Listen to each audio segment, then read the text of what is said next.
Halo semua, kali ini saya ingin mereview sebuah Honda Freed. Honda Freed keluaran terakhir, yaitu last facelift-nya. Ini kebetulan tipe tertingginya yaitu tipe EPSD atau udah sliding door kiri kanannya, pintu belakangnya. Dari depan tampangnya last facelift PSD itu seperti ini. Kalau yang tipe S itu kan dia masih grillnya sama seperti facelift sebelumnya yang facelift di 2013. Kalau yang PSD yang bentuknya kayak gini jadinya, tiga bak chrome tebal semua dan ya begini bentuknya. Dan di bawah juga udah ada fog lamp yang ya terakhir facelift ini fog lampnya udah ada semua ya, mulai dari tipe E, tipe S. Kalau tipe A saya kurang tahu ya. Bentuk desain lampunya juga masih sama seperti ini. Kalau tipe E juga dia senya di spion, nggak di body ini.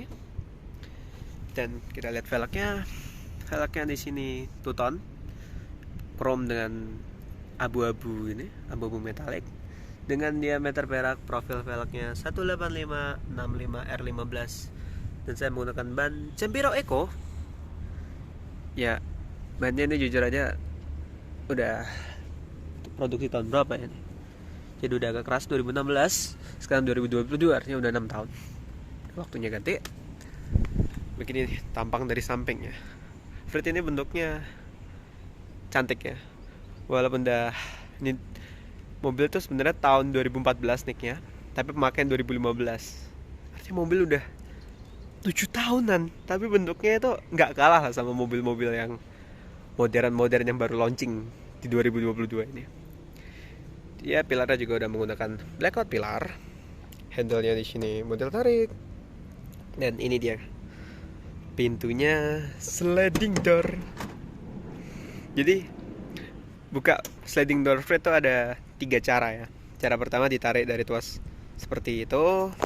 Cara yang kedua menggunakan remote seperti ini. Remote ini bisa untuk membuka dan menutup. Tinggal dipencet, tapi pencetnya agak lama gitu. Terus nanti motornya bunyi gegek. Nah, udah buka kiri kanan kalau yang PSD, kalau yang SD cuma kanan doang. Dan cara ketiga adalah dengan tombol di sini. Wah, jadi kayak kalau misalnya Anda yang punya gitu ya. Anda mau masuk mobil, supir Anda membukakan dari tombol itu. Wah, keren sekali pasti. Terus kita lihat bagian dalamnya. Dalamnya kalau yang di last facelift ini terakhir coraknya hitam ya sebenarnya. Ini karena udah di cover jok warna putih. Tapi nah, kalau bahan aslinya terus kayak gini. Ini bahannya kain ya. Ya kayak lembut-lembut kayak gitu. Di bawahnya sini ada tempat narik untuk nutup pintu dan sekaligus biasanya untuk tempat koin kayak atau kartu tol. Di sini power window-nya auto yang sisi pengemudi doang, mau ke atas maupun ke bawah sudah nutup dan naik otomatis. Terus di sini handle pintunya warnanya abu-abu gini ya, bagus. Terus di bawahnya sini ada cup holder, bukan cup holder juga ya, tempat penyimpanan yang gede semua gitu ya. Jadi bisa untuk naruh macam-macam, praktis lah intinya ya. Dan Freed ini dari pertama keluar nggak ada transmisi manualnya, jadi pasti 3 pedal. Loh, bukannya Meteor 2 pedal? Ya ini 3 pedal karena yang satunya adalah rem kaki. Ya biasanya kita menggunakan handbrake rem tangan, tapi kalau di Freed ini pakainya rem kaki. Kalau di tempat duduk supirnya bisa diatur senderan tangan, senderan kursinya, naik turunin tinggi tempat duduk, terus maju mundurin dari besi di sini seperti biasa. Terus kita coba mendengar kekedapannya. Wah. Ya, kurang lebih begini. Ini bentuk setirnya yang terakhir. Walaupun sampai tipe tertinggi pun belum lapis kulit juga ya. Tapi di facelift terakhir ini udah ada audio steering switch yang bisa untuk mengatur volume up and down, ganti misal lagunya selanjutnya atau mundurin lagu selanjutnya, dan mode mau ganti ke flash disk, kaset ataupun aux. Bisa lihat mode sini. Kita hidupkan karena sumuk sekali.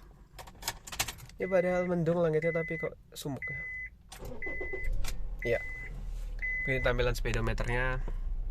Speednya sampai 180 dan uniknya RPM-nya itu bukan tuas kayak gini tapi kayak bar-baran kayak gini. Wah. Terus di MID-nya sini bisa untuk ngatur, ngeliat juga dari sini ada pencet set reset untuk ngeset trip.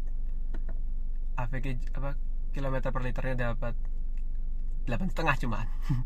Mungkin kalau kakinya sekolah bisa dapat 10, tapi kebetulan saya kok cuma dapat segini. Tapi ya rata-rata kalau saya baca di grup Freight Lovers juga kayaknya nggak ada yang sampai di atas 10 gitu, karena memang Freight ini walaupun mesinnya cuma 1500 cc tapi rasanya kayak 2000 cc gitu ya. Ya mungkin karena mesin kecil ditaruh di mobil yang berat gitu kan ya. Terus lanjut ada range bensinnya. Terus ya cuma itu. Ya di sini ada tuas satu lagi, tombol di sini. Ini fungsinya untuk jika kalian hidupin saklar. Jadi lampunya tuh harus dihidupin dulu. Nah, ini bisa diatur terang redupnya. Tapi syaratnya lampunya ini harus dihidupin dulu. Kalau lampunya dimatiin, ini nggak berfungsi. Nah, terus di tengah sini kalau yang tipe PSD udah digital AC-nya, ada autonya. Terus di sini ada rear defogger, front defogger. Terus modenya ada semburannya ke kaki dan badan. Dan ya cantik dilihat kalau modelnya kayak gini. Kalau yang kompor itu kan ya agak, walaupun ya memang Honda kan menyebut dashboardnya ini open cafe. Makanya ini ada kayak cetekan-cetekan kompor kalau yang tipe S. Tapi kalau saya lebih suka kayak gini, lebih keren. Terus di sini ada tempat-tempat taruh juga, untuk naruh HP, naruh kunci.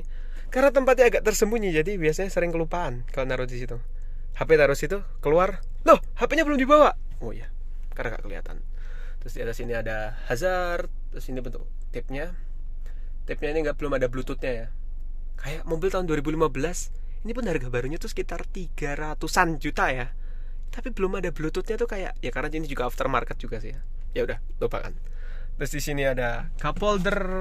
Di sini ada cup holder tersembunyi. Ih, bisa ditarik. Cup holder. Terus di bawah sini ada tempat penyimpanan. Ada soket power 12 volt juga.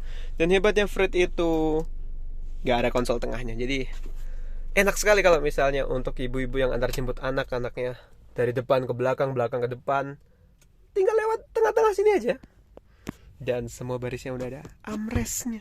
Jadi nyetirnya tuh ya walaupun nggak bagus ya nyetir pegangnya bawah gini, tapi enak, nyaman. Jadi untuk perjalanan jauh itu mobil ini tuh kayaknya nyaman. Di atas ini dia ada sun visor, ada kacanya meski belum ada lampunya, lengkap. Kiri kanan ada kaca sama-sama belum ada lampu. Lampunya modelnya dipencet kayak gini, bisa juga on untuk ngidupin semua lampunya. Terus handle-nya, hand gripnya dia modelnya bisa ngelipat sendiri gini ya, bagus. Terus sabuknya ini ada head adjusternya, artinya bisa dinaik ketinggian atas bawahnya. Jadi kalau untuk anak kecil bisa diturunin, kalau untuk orang dewasa bisa dinaikin. Dan ya, begini tampilan dashboardnya. Jujur, rasanya kalau pertama kali naik Freight ini masuk ke dalam kabin Freight adalah dashboardnya tuh panjang dan bertumpuk-tumpuk gitu. Jadi mobilnya terkesan panjang gitu, padahal yang enggak juga. Dan rasa kedua adalah luas, terutama untuk pengemudi ya. Coba kita pindah ke bagian belakangnya. Wah, ini akhirnya tuh mendung, sebenarnya mau hujan. Semoga aja nggak hujan dulu. Dibuka seperti ini. Makanya orang sering sebut mini Alphard ya. Ya, kurang lebih begini. Jok tengahnya, kiri kanannya udah ada armrestnya, sana juga ada. Dan ya, ini mungkin karena mobilnya itu kurang panjang gitu ya. Jadi kalau kursinya ini dilipat, lipatnya ini kayak Innova di dindingnya seperti ini. Itu joknya itu jadi nggak bisa mundur mentok. Kalau mentok tuh segitu. Kalau ini dinaikin, cuma bisa segini. Dan ini posisi duduk saya, tinggi saya 175 cm dan wah, mentok. Ya, iya, ya makanya kalau bisa belakang ini enak juga untuk orang dewasa, tapi kalau saya jujur prefer lebih suka kalau naik Freight ini nyuper. Tutupnya dari dalam seperti ini, tarik klik, dia akan tutup sendiri. Di sini ada AC double blower yang bisa nyemprotin sampai kecepatannya ada 3. Ini sama ya kayak ada yang di Mobilio, di BRV kayak gini. Di belakang juga ada handle hand gripnya model ngelipet gini, lampunya model pencet kayak gini. Terus ini pun aslinya dari bawaannya, meski nggak di rem juga udah ada kantongannya di sini. Dan masih lanjut rata sampai belakang situ.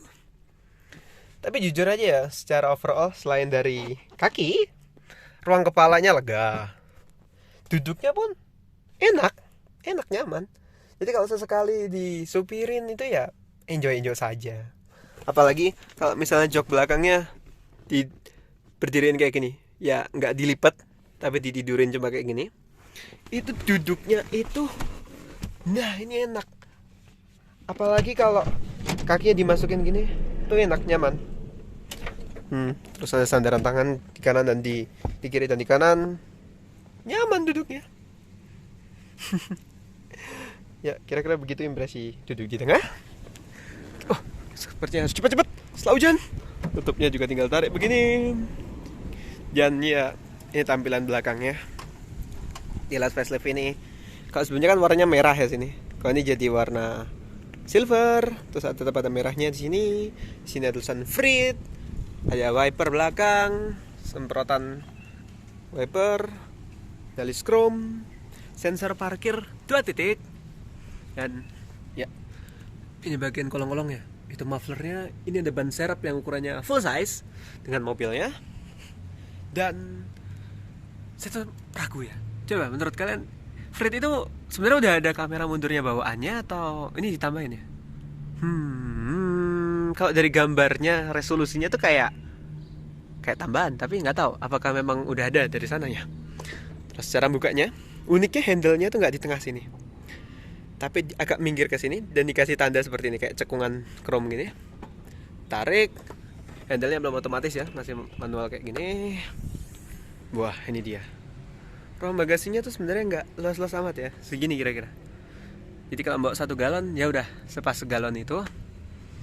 Dan hebatnya itu pendek, jadi misalnya kalian koper gitu masukin itu gampang sekali. Dan kalau misalnya untuk duduk pas gitu, misalnya nunggu anak sekolah terus duduk di belakang kayak gini, atau nunggu anak ikut les atau apa terus duduk di belakang ini sambil nunggu, tuh enak sekali. Dan ya beginilah bagasinya. Kalau misalnya anggap aja ini ditidurin semua, itu isinya seginian. Tapi kalau misalnya ini diberdiriin, ini juga diberdiriin, itu luas sekali. Mau bawa apa misalnya, kulkas kecil masuk, sepeda anak kecil gitu masuk. Dan biasanya kalau pakai bawa sepeda yang besar atau touring kemana, ini joknya juga bisa dicopot. Jadi tinggal buka baut di situ, terus bisa dicopot. Jadi praktis mobilnya.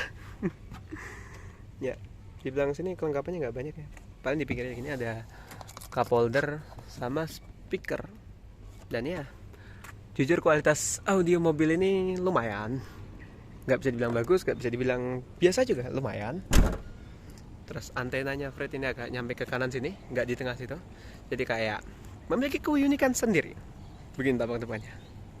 Cantik ya? Bagus. Saya tuh jujur kalau review mobil gini senang ya.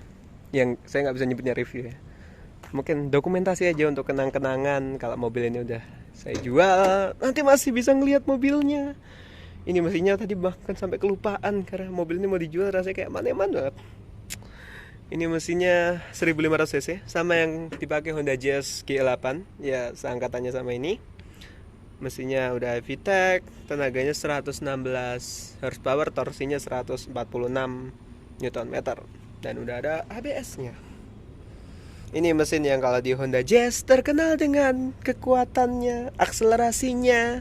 BBM-nya sih enggak juga, tapi ya hitungannya mesin yang kenceng lah kalau di Jazz, tapi kalau di sini tidak. Ya bodinya mobil lebih bongsor juga sih, ya wajar. Di atasnya belum ada peredamnya. Ada air scope. Dan ya cukup sekian saya mendokumentasikan mobil ini. Dan nanti kalau kamu udah laku, semoga masih bisa ngeliat kamu di jalan ya Frit. Love you Frit. Dadah.